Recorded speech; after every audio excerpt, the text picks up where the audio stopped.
I'm here, Ricky Garard. Here we are. We're in Dubai, someplace probably you didn't think you'd be 4 years ago. Yeah, definitely not.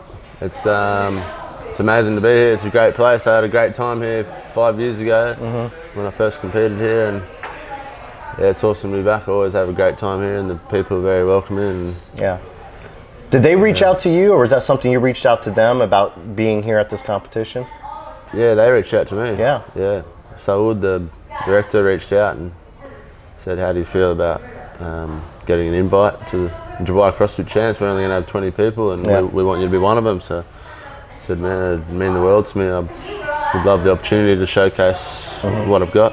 Yeah, and you did that. I mean, you showed up that first day. What were your expectations coming in? I would be serious here. Did you think that you would do? Did you think you would do as well as you thought you did, or did you just I'm just gonna feel it out? Yeah, I was hoping and confident that I could podium on the weekend. Obviously, the goal was to win, as it always is in competition. And the first day, I knew I could come away with 200 points if I execute and put my body on the line, and I did that, and it was an awesome start to the weekend. It was kind of a dream run. Yeah. I mean, even after that first event, you seemed a little bit emotional. Like you kind of got, you're very thankful that you had the opportunity, and then you also said that you belong here. This is where you belong, and you showed that. Is that still something that is that what's driving you this season? Is that wanting to be back where you needed to be or where you think you need to be? Yeah, it's just more of a proving to myself that I can do it and do it the right way. Yeah.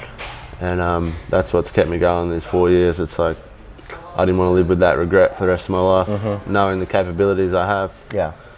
And yeah, that's what's driven me. And after that first event, it just proved to myself that I can be up the top and put it to these guys. So yeah, it was just a good icebreaker, that first event, just to kind of 2 rounds in, I was like, it's happening. Yeah. I'm in it.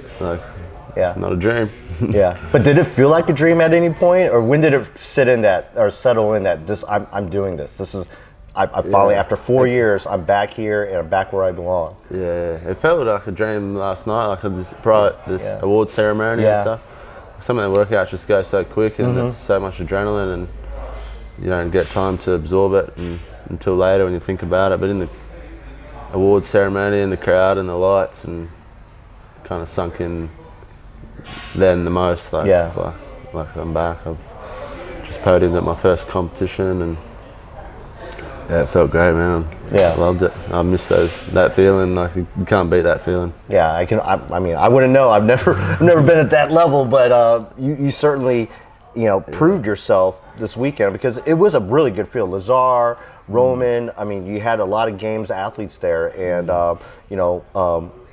and you finished on a podium, like you said. I mean, was there anything, looking back at the weekend, was there anything that, man, I wish I would have done differently? Yeah, definitely. It's always all the what ifs after a competition, which is frustrating. You want to minimise the what ifs as much as you can after competition, because you can't change what happens. But I know if I hit that jerk at 160, then I probably would have been in second. Yeah. A bit conservative on that bike erg in the second round, already thinking about the next round, and then got cut by 1 second. And even apparently I did 11 overhead squats, so that 1 second was the difference. So little things like that, it's just a big learning thing that you can't experience or learn those things in training. It's impossible to learn about yourself and little things like that without being on the competition floor and giving everything you got. Yeah. How did it feel to be around the boys? It seemed like you settled in, and you're having fun, and it seemed like you and the Jukic brothers were had a little something going on. Bit of banter going on towards the end of the weekend. Yeah. Talking about who's going to win the workout and all that, but it started off a bit of tension there. I think we didn't know how to handle it, and bit of side eye and cold shoulders and that, which I expected. But sure. I think once the weekend went on, and I might have earned a bit of respect back from some of the boys. And yeah. we all kind of opened up. The warm-up area is always fire and tension, but after the workout, everyone's a bit more relaxed and has a bit of a laugh and a chat about the workouts. And I was happy. Some good boys there. It was good to meet them. I didn't know a lot of them from the past. Yeah, a lot's changed over the last 4 years. Yeah, I don't even know of them, so it's good to experience competing against them. Yeah. Well, one of those people was actually a teammate of yours that you met for the first time in Tola. Yeah. How was it finally, get to? I mean, you probably had some conversations with him before, but to finally meet him in person and then have someone here that has your back. Talk about how important that is. Helped heaps. Like first few days here, it was pretty lonely. It was just me and my partner Michelle, and we were kind of trying to settle into Dubai. We booked a hotel in like Dura, which is like south, and it was just like very weird culture. Went around like similar like-minded people in Tola. I was talking to him on Instagram, and he got in on the Sunday, and we organised to catch up on the Monday, and we ended up hanging out all day, went for lunch and trained and just got to know each other. But we kicked it off straight away. He's a top dude, and it helped just to just feel a bit more comfortable and have someone around you that's kind of like-minded, Yeah. Before the comp got too serious, it was good. Yeah, and then Justin came in soon afterwards. I think Tuesday or Wednesday he came in. So you finally got to meet your coach in person. And how was that? Was it finally just like, hey, he's here, this is gonna happen? Yeah, it was awesome. He's a top dude. Yeah. Which I knew he was. I just felt like I already knew the guy just from all the times we spoke online, and it was great to meet him and get to experience how we work, and it was awesome having him in the warm-up area, firing me up and just helping me with his opinions and some strategies, techniques and stuff that he thought. Yeah. But we mainly just focus on the mindset thing and just believing in myself. And he knows what I'm capable of, and he believes in me, which I could feel that, which really helps. But I'm excited to get to work with him in person in Vegas. Yeah, that whole crew there. After here, it's going to be great for me. Training at home is great, but just having that extra push with those athletes around me, I think will help me a lot. Yeah. And it sounds like they're going to be very welcoming, which is, obviously that's kind of the question, because after that you're going to Waterpalooza, and we don't know what type of reaction you're going to get there. I mean, what are you preparing for in terms of like competing at Waterpalooza? I mean, are you expecting something, but you're just going to just keep on going and just kind of approach it like you did here? I think the competition there won't be as welcoming as here. I think there's a bit more tension with me in that environment. Some of those people, but there's nothing I can do about it. I just got to focus on me and what I'm there to do, and all the hard work I've put in to be there, and just not get distracted by any of the noise and the hate or whatever, and just focus on doing well and executing on the floor.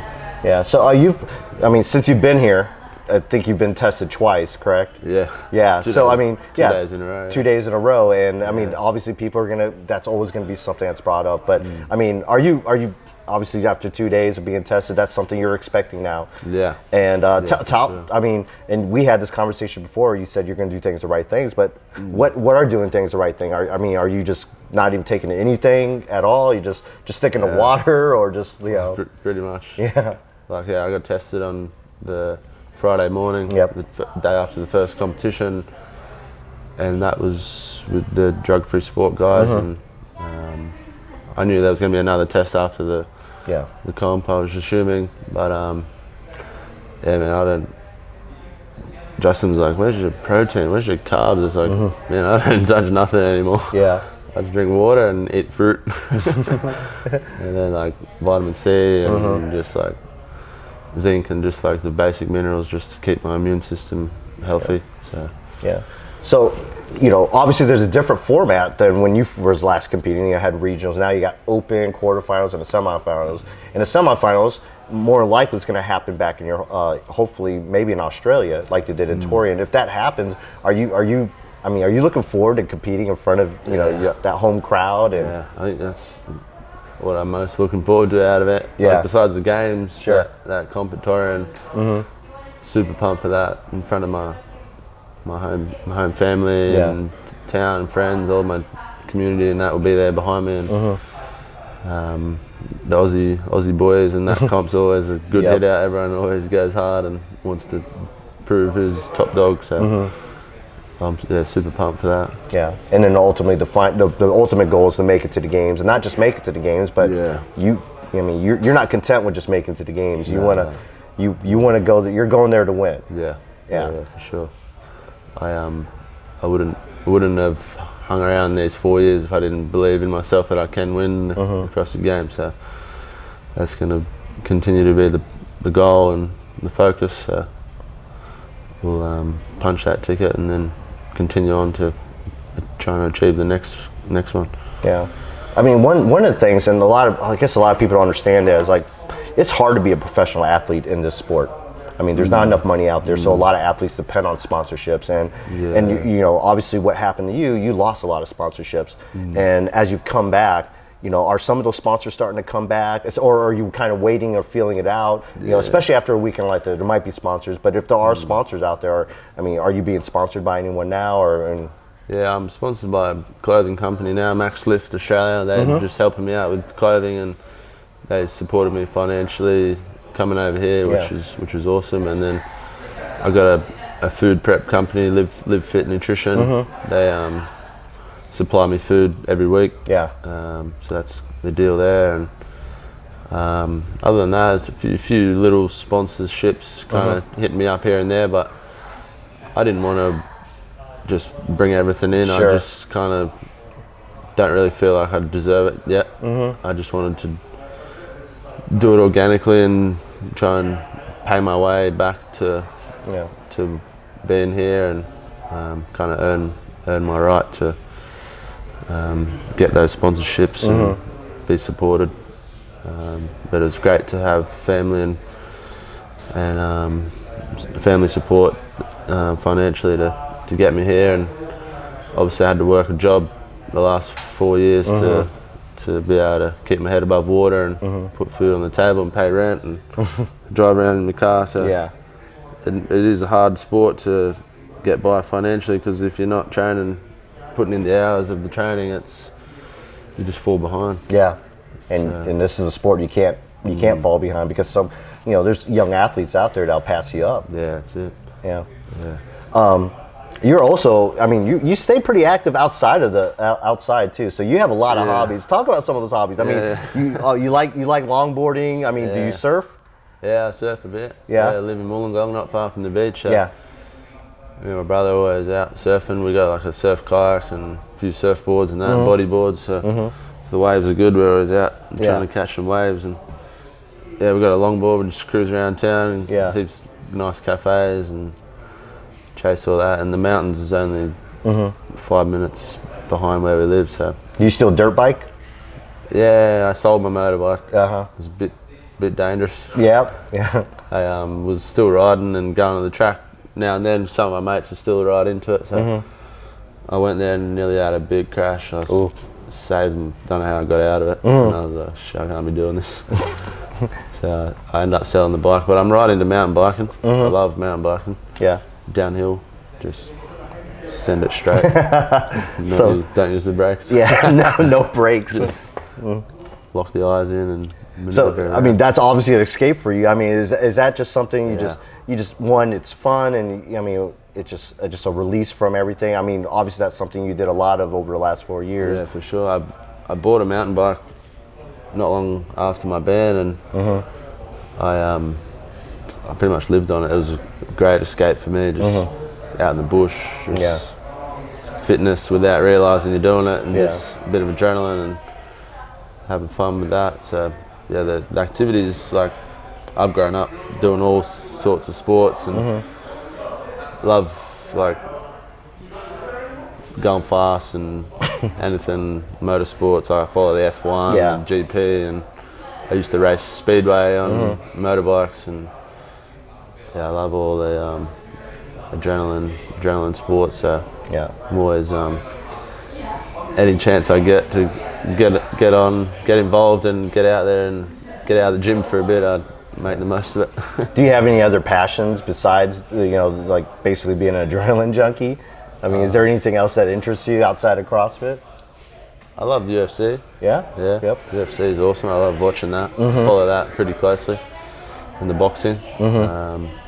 But rugby league was a massive sport of mine growing up. That was my childhood dream to play professional rugby league. I played up until I was 21 and got kind of one below the top. But I follow the footy and love that sort of that culture and the nature of the sport. It's very kind of, I feel like that's kind of who I am off the back of rugby league. Rugby league kind of developed me into who I am and kind of that toughness and characteristics. It's a brutal sport, and I loved playing it growing up. And my dad and granddad were both professional rugby league players, so that's how I got into it. And we always loved watching the footy with the old man at home by the fire in the shed, and still do that a lot.